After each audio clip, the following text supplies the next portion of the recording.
আসসালামু আলাইকুম ভাইয়া।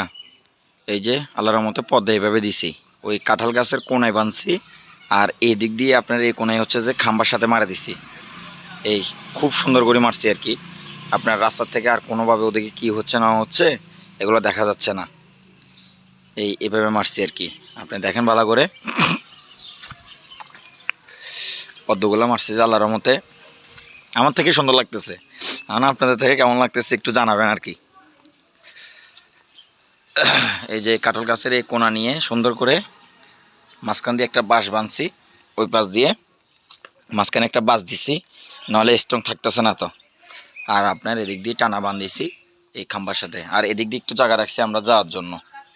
বাইরের থেকে এটা দেখা যাচ্ছে না, এই জায়গাটা যেহেতুটুকু রাখছি এটা রাখছি কাটার জন্য। আর আপনার এই পাশে যাচ্ছে এখন মাটি যেখানে কাটছি, মাটিটা আগে যাই দেখাই আপনারে। আজকে 2 দিনে আল্লাহর রহমতে অনেক দূর আগে গেছি আবার ইনশাল্লাহ। কিন্তু ভাইয়া ভিতরে মাটি অনেক, বুঝছেন ভাইয়া, ভিতরে মাটি অনেক। 4 জনে মিলে কাজ করতেছে, যে মানে যেটুকু পারি শেষ করতেছে আর কি, বুঝছেন ভাইয়া।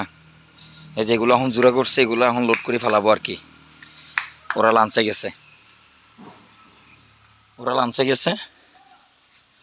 এই যে আপনি দেখেন, আর পদ্মা ওদিকে যা, এই যে পদ্মা, আপনার পদ্মা দেখেন। এবার এটা হচ্ছে ভিতরের সাইড, এটা হচ্ছে ভিতরের সাইড। এই মাঝখানে বাঁশটা দিয়েছি আর এই পদ্মা দিয়ে দিছি আর কি। আর ভাইয়া আরেকটা কথা বলতাম, এখন 4 জন দিয়ে কাজ করতেছি তো ভাইয়া, অনেক দিন একটু সময় লাগবে আর কি। অনেক দিন কেমন লাগতো, আর যদি 2-3 জন যদি আর ভাড়া লাগাইতে পারি আর কি কাজের মানুষ, তাহলে একটু আনলে হইতো আর কি ভাইয়া।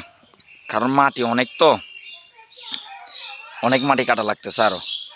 তো আমি চাইতেছি আর কি, আপনি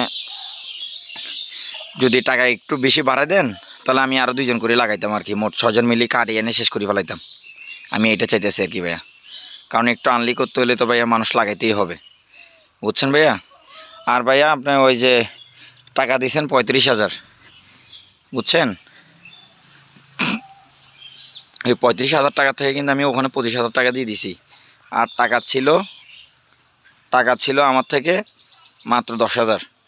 এই 10,000 টাকা দিয়ে না আজকে 2 দিন শেষ, কালকে একদিন কাজ করাতে পারবো আর কি ভাইয়া। আপনাকে আমি ভিডিওটা দিচ্ছি, এই দেখেন। ওই একটা সেনাবাহিনীর ছেলে আসতেছে, সেনাবাহিনীর ছেলেটার জন্য দোয়া করবেন যাতে সে সুন্দর করে লেখাপড়া করতে পারে।